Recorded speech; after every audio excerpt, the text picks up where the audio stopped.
A very compelling story from your India travels is that of the living goddess. Will you tell me about it? I was traveling with Swami Rama in Nepal at the time and staying at his ashram uh, in Hansda, the Hansda ashram in the terraces, beautiful terraces of Nepal, very poor, poverty, just poverty everywhere. And I took a day to travel into the city, I believe, of Bhaktapur. I believe it was. It might have been another city, but I think it was Bhaktapur. And I knew very little about Buddhism at the time, except the Buddhist teachings and Zen, but very little about the religions of Buddhism. I had thought that Buddhism was a non-theistic religion, and it is, and that's what the Buddha intended. But my experience this day was different than that. So I was walking in the city alone, poverty-stricken. Since that time, Bhaktapur actually has been struck by a earthquake and destroyed everything just a few years ago. But I was there, and it was a sunny day, and I encountered a young man who said, "You're walking, you're right here is where the living goddess is." And I said, "What?" I didn't know him. He was just an Indian boy or a Nepalese boy. He said, "Right here." And I looked up, and there was a beautiful brick building, and there were some windows in it, and there were some girls peeking out of the window, young girls, maybe 13, 14, 15. And he said, "The living goddess is right there. You stay here. You may get to see her. You may get to see her." And I didn't know anything about the living goddess.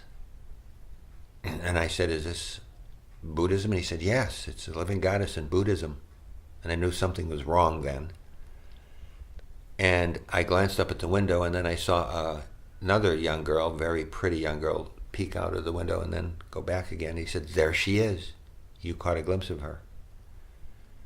And I said, "This is the living goddess?" And he said, "Yes, it is." And he told me the story about the living goddess and how she was picked in Buddhism, in this particular brand of Buddhism, as the incarnation of Buddhism or Buddha, and that if she was seen, she would no longer be, by the public, she would no longer be the goddess.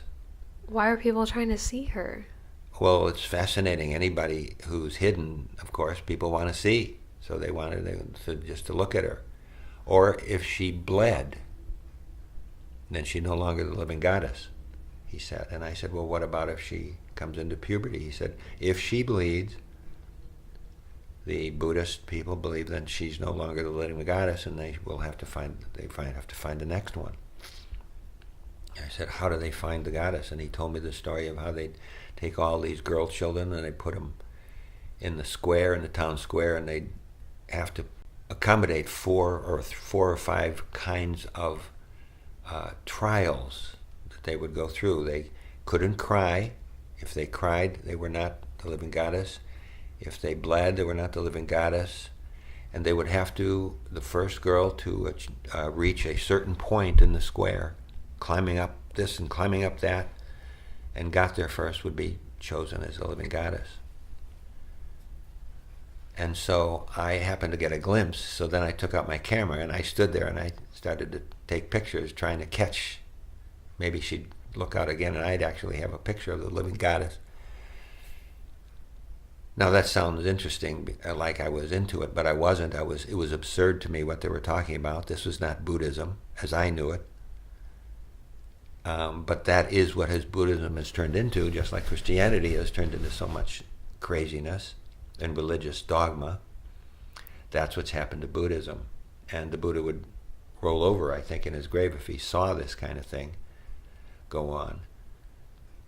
But that's the way the people of Nepal believe that their transmission, they need a human transmission, like the Buddha is no longer here, human transmission, so that it's something they can venerate or even possibly worship.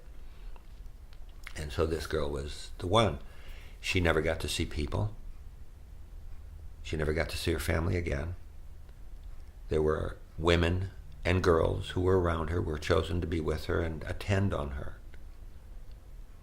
So this is very different, and it's similar to the Dalai Lama, who is considered the once returner, in Buddhism, Tibetan Buddhism. And so that was my experience in Bhaktapur that day in 1984. 1984.